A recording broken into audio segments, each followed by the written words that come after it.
Hello, and yes, welcome to the Badger Shelf. After that jazzy introduction, we're raring to go in our latest discussion. Andy, how are you? Absolutely cracking, Edward. Enjoying all this lovely staying inside. Yes, I don't know when I last saw the outdoors. Enjoying seeing the sun from my darkened cave that I do IT from. It gives one the impression of being a tomato plant inside a greenhouse. Ironically, when the sun's out, I do become a tomato plant. or rather, just the tomato. This is it. We have been put inside these greenhouses for our safety, and the sun beams through the window, and we can but look out upon it. But we can't be out in it, or the rain will get us. No. Too much of the sun can only be a bad thing. Let's boycott the sun. Ding, ding, ding, ding! And we are not 2 minutes in, and there's already a reference to other projects. Yay! Nice. Well, this time round, we did what any self-assured professional production company does, and we crowdsourced some information and some opinions from the poor people that we know. That's right, folks. It's episode 2, and we are out of ideas. We sought the appeal of the general public. We wanted to know what people wanted to hear, rather than what we wanted to hear. And it turns out that we quite like the sound of it as well, so win-win. My original plan was just to take credit for everything, but no. We'll let them have this. They need something in their lives. Well, this can be B-roll footage, and if we do decide that we want to be smooth and all-knowing overlords, we can just edit that out and pretend that Dave didn't give us some good ideas. Let's just accept that now, that Dave has never had a good idea in his life. The listener numbers went down by 1. But it's Dave, so that counts as a +1. Ah! Dear oh dear. But anyway, Dave supported every failed project we've had up till now. Clearly he's the flaw. The common denominator is David Donald. The lowest David Donaldator. Yes. We should get him a mug. He is a mug. Well, okay, he doesn't need a mug. We'll paint it on his mug. Oh well, so right, we've just evolved into slagging Dave again. We have once again alienated our listener base. Right, so let's dive in to our topic for this episode. Absolute worst main characters. Yes. The heroes you love to hate. This is a very good idea that was brought to our attention, because sitcoms especially, this does happen across many TV shows, but sitcoms especially rely on questionable characters doing questionable things and finding the humour in it. And they're meant to be lovable everymen, but often they're douchebags. Correct. I mean, the whole point of sitcoms is to try and have relatable characters, and so many of us are just awful. So you can't have this shining paragon of virtue being nice to everyone all the time and fixing everything without exploding at first, and expect the general public to actually relate to them in any way, shape or form.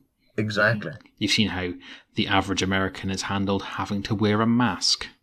The American sense of national pride and common sense. They can't go a weekend without Red Lobster.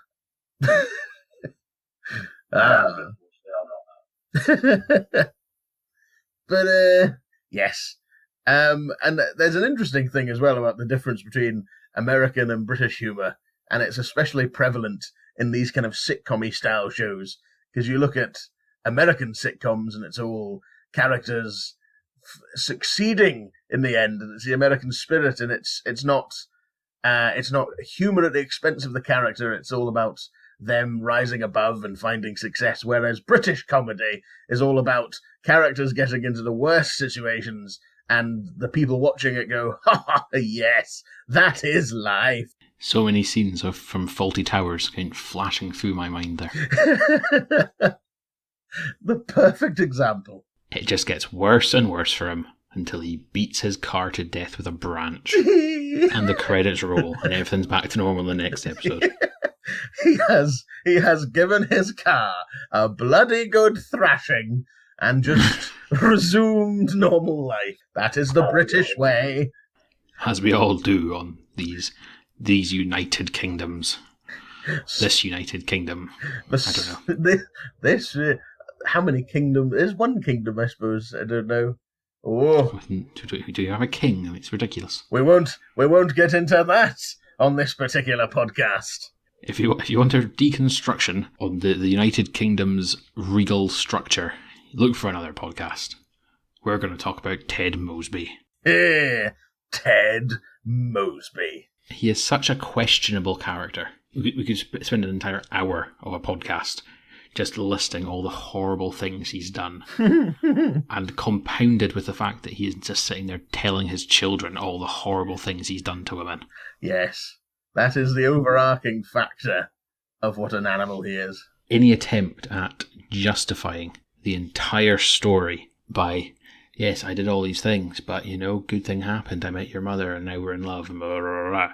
But the entire point of him sitting them down to tell this story is because he ought to go off and bang his pal Robin. Yep. None of his ulterior motives were good.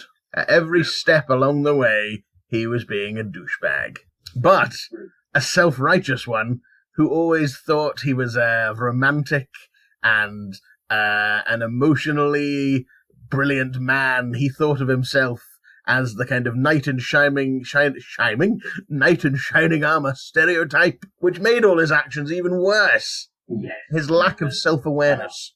That's exactly what wound me up about him so much. Which was probably the point, to be honest. It was a special type of humour, that show, where he just never got what he was after. There was plenty of side characters who did succeed and managed to get what they dreamt of. Lillian Marshall, most of all. But it just kept getting worse and worse for Ted. The true stars of the show. Yes, Lillian Marshall, 100% the actual main characters. Lillian Marshall. The sort of heart of the show, they kind of were the warm centre of all the, bachelor nonsense that was going on. You could always rely on Lillian Marshall to bring it home. Because the show also had Barney Stinson, who did some questionable things and was a bit of a dubious, romantic man. But at least he knew. At least he accepted that, and he knew that he was a sleazy fella, and he didn't pretend to be some kind of romantic, emotional, soppy man. Ted was just as terrible as Barney, with all his manipulation and emotional cartwheels and all sorts of things. But then he was like, oh, I'm just a romantic man, and I just want to fall in love and have a family, but I'll pretend to be from Canada to sleep with you, etc., etc. Yeah. I mean, Barney was an absolute sleazeball, but he made absolutely no attempt to pretend he was anything else. Yeah. It was all out there. Just the sheer fact he had an ounce of self-awareness puts him leagues ahead of Ted. Yep. And his backstory as well. He's a very interesting character, Barney. The whole thing about, like, with his wife and all that kind of stuff. Not wife, partner? I haven't watched it in a while. The thing where he was just basically trying to get to that position where he could get revenge on the man who'd ruined his life, etc., etc. Oh yeah, it turned out that he was actually undercover working for the FBI or something daft like that. Yeah, and so he got to the point where he could expose the person for being even literally worse than him, for all the corruption within the company. Insider trading? I have no idea what he did. To be honest, I do think that was just like a last-minute cop-out for the last season to make him seem like he's actually been a good guy all along. Well, potentially, yes. The final season jitters. I mean, let's not pretend he hadn't spent that entire time earning all that money from the company and just pissing it away on gigantic televisions and full-size stormtroopers and just anything he wanted. Literally anything. But Ted was just so like passive aggressive, and he brought everyone into his trouble, and he tried to blame other people for his problems, and he took it out on his friends all the time, and he never owned up to his nonsense. And that is the absolute worst thing about him, is because we probably all know someone like that, and we watch television and watch movies to get away from real life. We don't need to deal with another one. It's just, such an unsympathetic main character for a TV show to have. No simp, all pathetic. In fact, he was a bit of a simp as well, wasn't he? Yes, the modern trend of simping. Although, I don't know, he's some combination of that and something else. It is just slimy, and you watch him behaving and doing all these things and lying and cheating and breaking up marriages and all sorts of stuff. And you're like, oh, Ted. Oh, honey. Like, the worst part is, it's shown several times over the course of the show that he can't quite remember everything, and he sort of makes up bits to make it sound better. I mean, if this is the story he's made up to sound better, how bad did things actually go? Oh my god. Yep.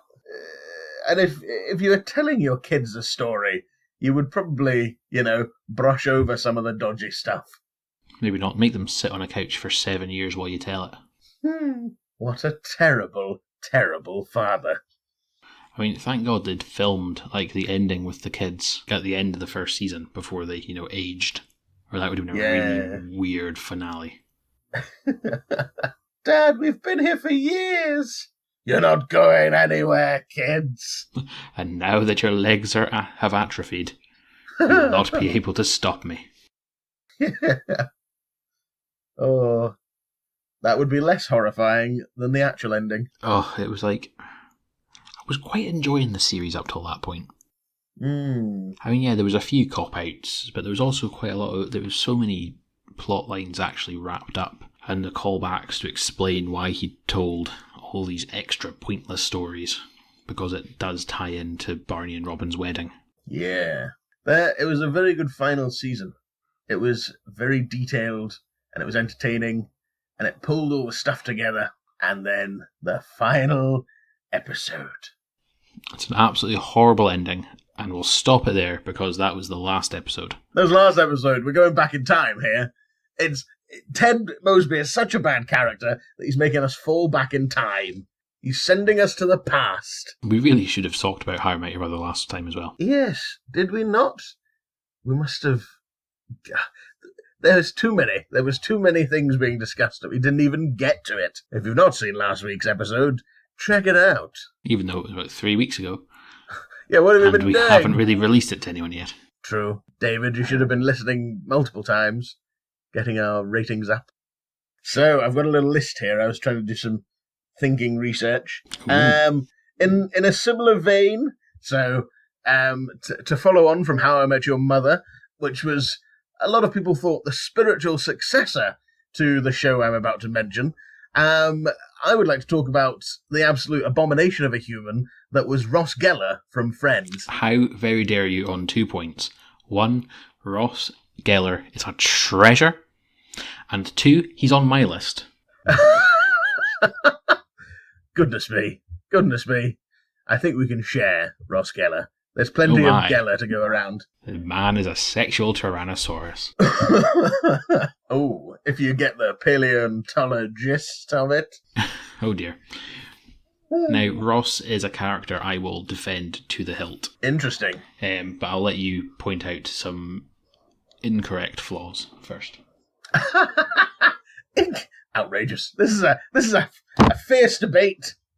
Well, Ross Geller walked so that Ted Mosby could run. He pioneered the emotional manipulation and the victim mentality and the absolute just sociopathic behaviour that Ross Geller exhibited. Yes, his wife left him. Multiple wives left him. Yes, he was a young single father raising a child in New York City. Yes, his job was confusing and stressful. But he was also a monster, and he was a very angry, angry man. He had a lot of issues, but, who among us hasn't been sent home from work after getting too angry about someone stealing your sandwich? It did sound like a very good sandwich. One of the things I always come back to is that what if episode, where if there was tons of, what if Rachel married Barry, and what if Ross and Carol never broke up? And you see in that episode, Ross is a completely different person, He's happy, he's like trying to keep things going with his wife, he's sort of more open and honest about what he's thinking and feeling and not just going mental. It paints the picture that what happened with his wife sleeping with someone else behind his back, not just the fact that it was a woman, that broke him as a person. Oh, I don't argue that.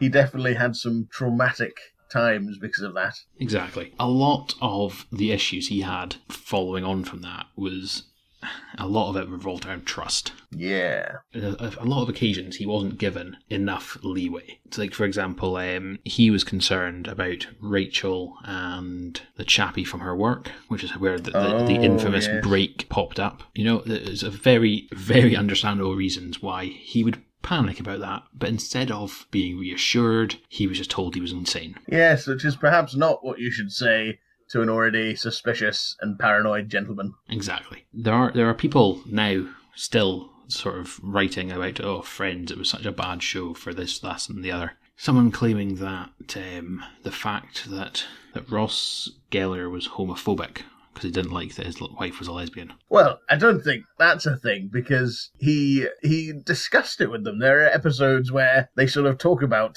things, and he is kind of taking an active part in the discussion. The big one I would always go back to is that the wedding nearly didn't go ahead until he stepped in and was the bigger man. Yes. When Carol and Susan were getting married, he walked Carol down the aisle. If Ross was all bad, that wouldn't have happened. He would have just enjoyed it, walked away, and the whole thing would have fallen apart. But he's not. True. He's not as bad a guy as people paint him out to be, even though he is completely batshit crazy. But we've all got a friend like that, don't we? I will admit, in the grand scheme of things, he is not as horrendous a human being as Ted Mosby. He is like a lesser form of that kind of strange behaviour. And I think it is the fact that Ross does stem from romantic emotional trauma. He has had issues where people have gone behind his back, etc., etc. I mean, you look at his parents as well. I mean, his upbringing was not exactly standard. How dare you? Jack and Judy Geller are paragons of virtue. I mean, the kind of emotional playgrounding that was going on. But yes, I think you are correct on many of these points. He is simply living his life as well as he can while dealing with these traumatic events, whereas Ted Mosby is just an unnecessary douchebag. No, I mean, Ross clearly does not have all the lights are on, but not everyone's home. He's not completely and utterly kept together as a human being. But Ted Mosby was absolutely psychotic. He was just obsessed with finding his wife to father his children. Yeah. And he never really got the feeling he thought of these women as people. Whereas Ross was more selfish in how is this relationship going to affect me? And, am I going to be ditched again? Am I going to be cheated on? Yeah. But you do get the feeling that he actually did, think of the women as people. Yeah, I think that is agency. An important distinction between the two characters. Many of Ted Mosby's relationships were boiled down to nicknames or descriptive terms for the women that he claimed to be in love with. Yeah, it was...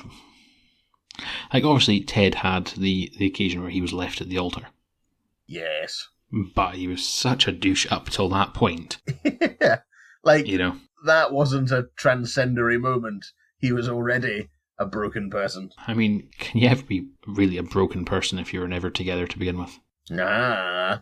We never see this man sane. No, he is a constant scoundrel. I'm still bitter you took Ross off my list. I thought it tied in nicely with Ted Mosby. It was a similar vein of character. Oh well, allow me to take a sharp right turn and go to a completely different genre character type. Do it!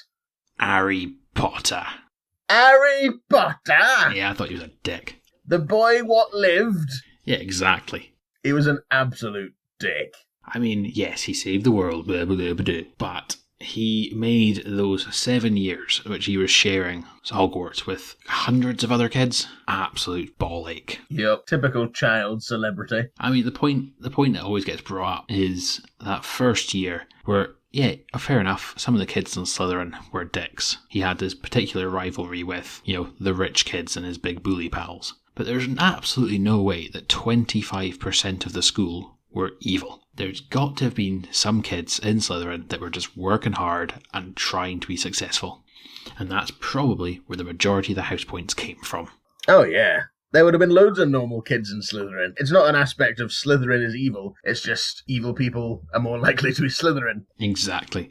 I think if the Sorting Hat was capable of picking out the percentage of the population most likely to be genocidal maniacs, they wouldn't just sit them all together. They'd probably have them quietly removed. Yeah, they wouldn't focus the crazy into one isolated lockdown area. They wouldn't allow it to fester in the basement.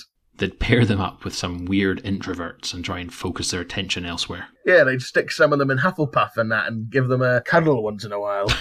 Why is it? When I said weird introverts, Hufflepuff is exactly what came to my head as well. They are the nerds and theatre kids of the Harry Potter world. We needed more main characters in Hufflepuff. There is the point there of Cedric Diggory of Goblet of Fire fame being a Hufflepuff. Which meant he was responsible and he was honest and he cared for his friends, but he was also hella brave and adventurous and and massively regretting doing the Twilight films. Yes, a very strange trait of his film character, that one. The angst, the post-Twilight angst. Pre-Twilight? We will do our research. Oh, so definitely post-Twilight. Yes. I'm sure it was. Yeah, I think so. Yes. At least the first one. I never actually watched them. There's 4 of them. I'll take your word for it. But yes, back to the boy bloody wonder. The boy who lived. The boy who lived. The boy who pissed about for 7 years and let loads of people die. The amount of entitlement in that little specky man's body. Ridiculous. That little four-eyed twat. That scruffy-haired bastard. Scruffy-looking nerf herder. I mean, to have come from such a childhood of neglect and borderline child abuse, his upbringing is very questionable. But as soon as he realised that he was hot diggity dog and he had money, his whole personality suddenly flipped and he was buying up everything on the train. Now that winds me up when I watch it. That's all you need to know. Would you not hate to be in the next fucking compartment? And it's like, oh my god, I had to skip breakfast trying to catch this bloody train that only leaves from London. Mm-hmm. I know what I'll do. I'll get something off the trolley. What have you got? Oh, sorry, the rich celebrity in the compartment before you bought the whole lot. It's the opposite of a baller move. He should, if he'd bought it for the whole train, that would have been a cool guy move. But it's just rich white boy entitlement to buy all the chocolate frogs for you and your ginger pal. It tells you all you need to know. Before he's even got to Hogwarts, you know exactly what kind of self-righteous villain he's going to be. He could have quite happily said, go on, pick whatever you want, it's on me. Exactly. And that would have gotten across the point they were trying to make there. Yeah, it was bad writing, perhaps. They were trying to convey that he was being generous with his money, but in the wrong direction. This is the thing. J.K. Rowling has come out with a fantastic franchise which will be beloved for decades to come, but a lot more thought could have been put in while writing.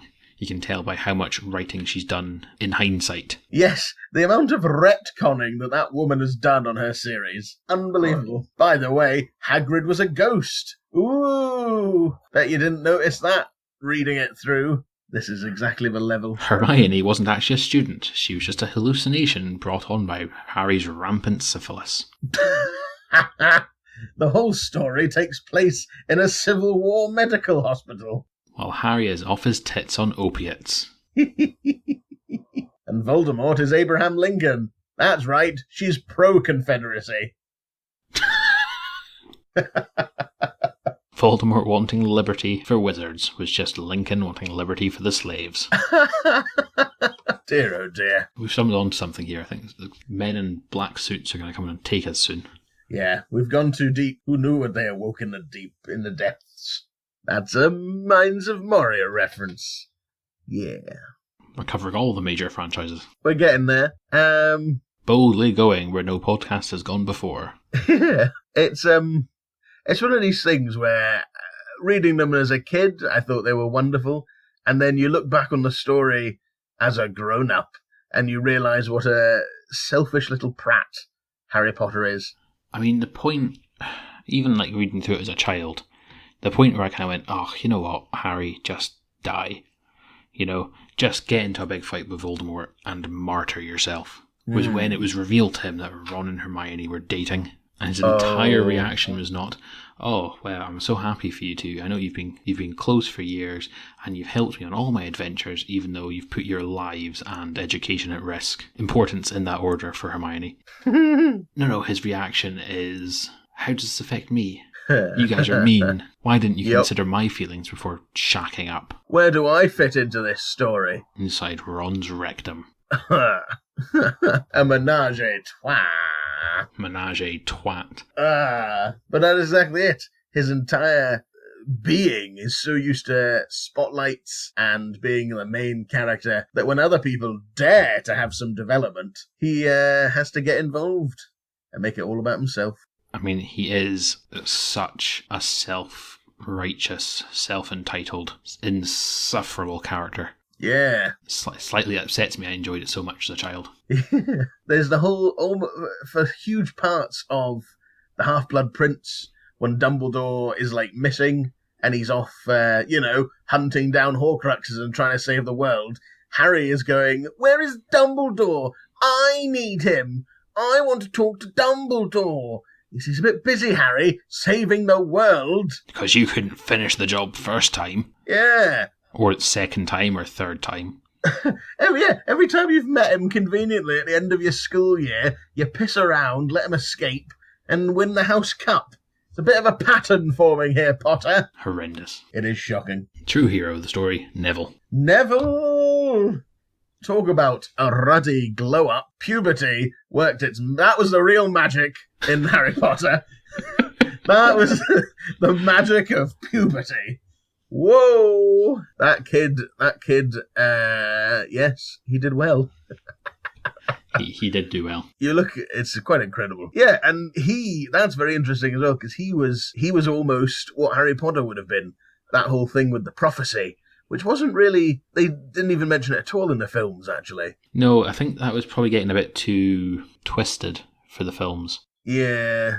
There's a lot of little plots and things they had to drop out because they thought that audiences would get confused. Bloody Americans. America. And yeah, Neville, what a character. With his parents and all the trouble that he's been through. And rather than being self-entitled and woe is me and introspective, he ended up basically saving the day. And saving the world. Seek any credit. Neville bloody Longbottom, leading the army of Hogwarts. He just spent 7 years trying hard and trying his best. The Gryffindor way. He's more of a Hufflepuff. The good house. Hufflepuff is good.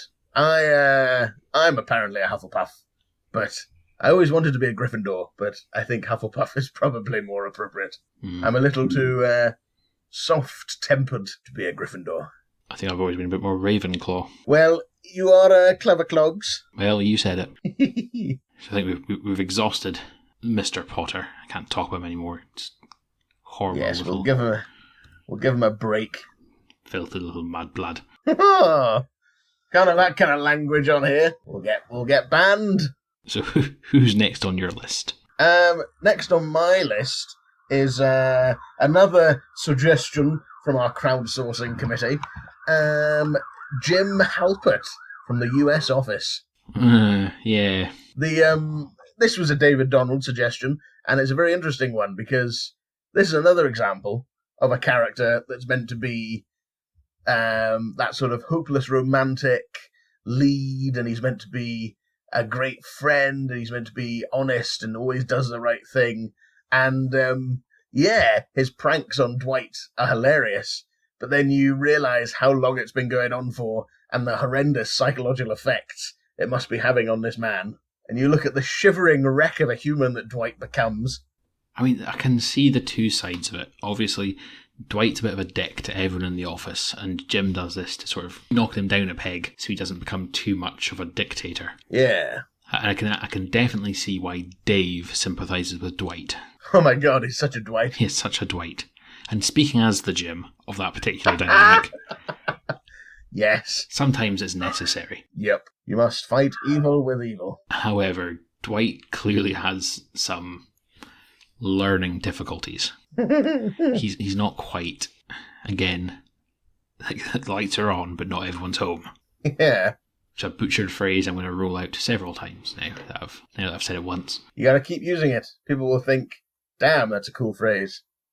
They might think, "Damn, that's an actual phrase." But yeah, he's not quite the full shilling. At a certain point, does it just become Jim is making fun of the poor mentally different man? Yes, you do wonder where the line is. And there's the question as well of Jim, who admits it himself that he is not the hardest worker in the place, but because he's got a bit of charm and because he knows how to schmooze, he manages to rise up the ranks of Dunder Mifflin. Whereas someone like Dwight, who is the best salesman in the company and who is a hard worker and a stickler for the rules, continues to be stuck in the same dead-end position just because he can't play the game. I'm sure there's a metaphor in there somewhere. There's always a metaphor. I always forget. Is a metaphor the one that's like a simile? No, a simile is like a metaphor.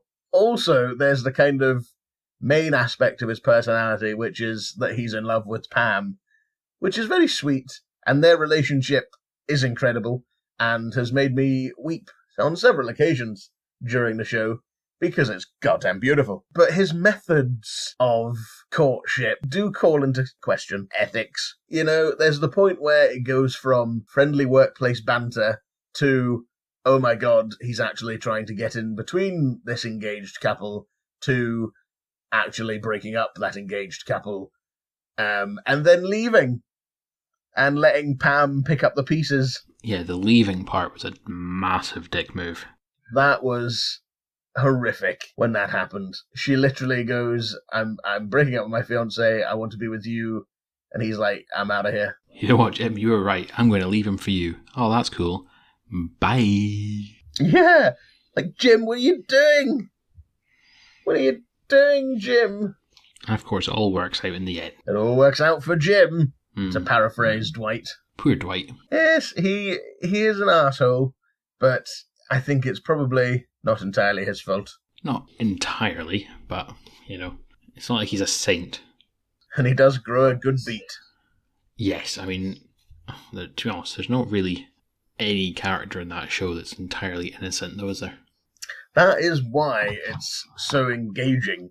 You've got all these different characters that are on the surface are workers in an office, and it's fun and it's banter, and then underneath there's all this conniving and sneaky business going on, and you're like, oh my god, the way they treat each other. It's just ridiculous. I think Kevin in accounts, he's the only non-monster in the office. Kevin is a sweet soul, and I will die for him. He makes a mean chili. Oh my god, his chili. I wake up early every day, and I cook the chili for hours, and I bring it in as a treat for everyone. And it's this little monologue over the scenes of chaos. It's just perfect. One of the greatest cold opens in television history. Kevin and his chili. And he is quite a sweet character. But, again, he's also a bit of a sleazeball. but that's part of his character, I think, because he's just unfortunately a bit socially inept. Yes, I think his social ineptitude doesn't quite measure up to the insanity of some of the characters we've discussed so far. No, because most of his actions are quite pure of intention, and he's just kind of bumbling through, and he wants to be friends with people, and he's a very sweet man. He's a lovely man. Oh, Kevin. Who else is on your list? Because I've ran out of my list. Well, so the final one on my list, I was trying to bring a bit of non-horrible male energy. I was trying to divert, and so I was thinking about it, and I realised Piper Chapman, the main character from Orange is the New Black, is also possibly the worst character on television. I mean, she is not the best person, and over time just gets worse and worse the longer she's in prison. She gets so out of hand. She is just absolutely horrendous, and that's probably part of the point they were trying to make with the show, wasn't it? That prison takes people that are a bit bad and just makes them worse. Yes, it's like an incubation for bad behaviour. Bad behaviour. So put them all on the same naughty step. It's a time out for you. No, we call it solitary. The shoe. The shoe. Because she started off as sort of wealthy and entitled and whiny and sort of realising that she can manipulate to get her own way and thinking that she was untouchable. And then she gets in prison. Spoiler alert for a show about prison. And she just gets worse. Her manipulation, and she realises that she can use her cruelty to cut through people and get what she wants. And so many people get hurt, either directly by her or indirectly because of her actions. She was an absolute textbook sociopath. Just doing whatever she could to make her life more comfortable and just absolutely fuck everyone else in this prison. Such manipulation, but always acting the victim. She always had a way of making it seem that she was suffering, and it couldn't be her fault. Exactly. And she was surrounded by murderers and thieves and all sorts of horrible people, but she was somehow the worst person in that jail. Through so much effort. It was quite a bizarre one, actually, because a lot of the characters in the jail were quite gruff and quite horrible until you find out their backstory, and then you kind of get them. Yeah. Whereas she was this poor little suburban housewife that made a mistake one time and now I'm going to prison, until you kind of find out all the shit about her actual personality and some of the stuff she did. And it's like, I don't feel sorry for you anymore. Yeah. She complains that Alex stabbed her in the back and sold her down the river before she could do it to Alex. You know? That's like sociopathy 101. And it's like, I got sent to jail. It's not my fault. You were a drug trafficking cartel floozy across multiple countries. What did you think was going to happen? Exactly. I don't think she was ever actually meant to be a sympathetic character. Well, it's interesting because she's based on the writer of the show, who actually went to prison.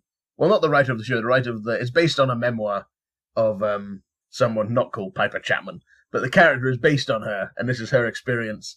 So it's quite, I think the reason it's so brutal is that the author was being honest and was kind of laying out, I was a terrible person, and just amplified it all in the show, I think. And it was quite good as the show developed that we saw less and less of Piper, and we got to experience lots of the other characters. Yes, there were some absolutely phenomenal characters in that show. As an ensemble cast, it was one of the most entertaining shows I've seen in years. Just the diversity and the sheer amount of different characters on display, and the backstories and all the stuff. It was incredible. No, it was a very, very good show. Then started killing off my favourite characters and I stopped watching it. Oh, man. I would recommend watching it all the way through. How far did you get?